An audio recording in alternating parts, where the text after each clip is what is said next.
साथियों, ग्लासगो में जब सभी देशों के प्रमुख इकट्ठे होते हैं और प्रश्न किया जाता है कि आप अपने देश में कार्बन उत्सर्जन की कटौती में क्या कार्य कर रहे हैं, तब या तो हम झूठे आश्वासन, खोखले वादे या फिर इधर उधर झांकना शुरू कर देते हैं। देश के अंदर कभी दबाव में आकर पराली जलाना अपराध से बाहर कर दिया जाता है।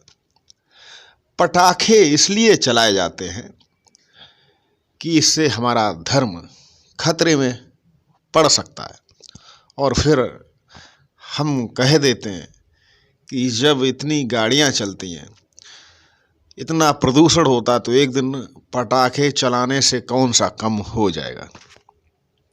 दीवार फिल्म में एक संवाद है।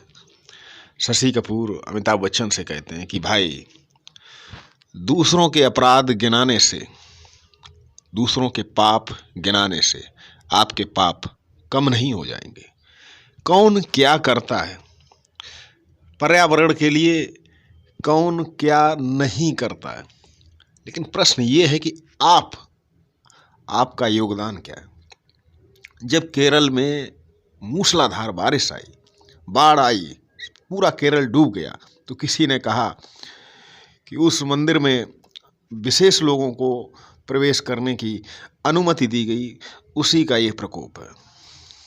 अभी पिछले दिनों उत्तराखंड में 2015 का समय था लगभग, और कितनी बाढ़, पूरा उत्तराखंड डूब गया था। अभी पिछले दिनों पर्वत स्खलन हुआ, पहाड़ियाँ खिसकती हैं। साथियों, ये सब कहने की बातें हैं। प्रकृति को हम लोग कितना जानते हैं, कितना समझते हैं। हम विकास के नाम पर कभी बांध बनाते हैं, कभी पन बिजली योजनाओं के नाम पर बड़े बड़े निर्माण करते हैं, प्रकृति के साथ खिलवाड़ करते हैं, क्योंकि हमें विकास चाहिए, लोगों के लिए रोजगार चाहिए, लोगों के लिए शिक्षा चाहिए। लेकिन वही विकास हमको भारी पड़ जाता है जब प्रकृति अपना खेल खेलती है और हम उस विकास की चाह में बहुत पीछे चले जाते हैं। और सबसे ज़्यादा प्रभावित होता है एक गरीब समाज का पिछड़ा व्यक्ति। उसको वहाँ तक पहुँचने में काफ़ी वक्त लग जाता है।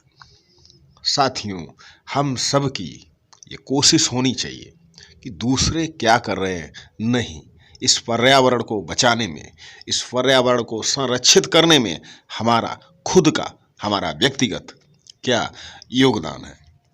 इस कार्बन उत्सर्जन से ग्लोबल वार्मिंग बढ़ रही है, सी लेवल बढ़ रहा है, हिमालय ग्लेशियर पिघल रहे हैं। ये हमारे वृक्ष उस कार्बन को अवशोषित करते हैं। आप कम से कम वृक्ष लगाकर पर्यावरण को संतुलित कर सकते हैं, अपना सहयोग दे सकते हैं, क्योंकि सेव ट्री सेव लाइफ।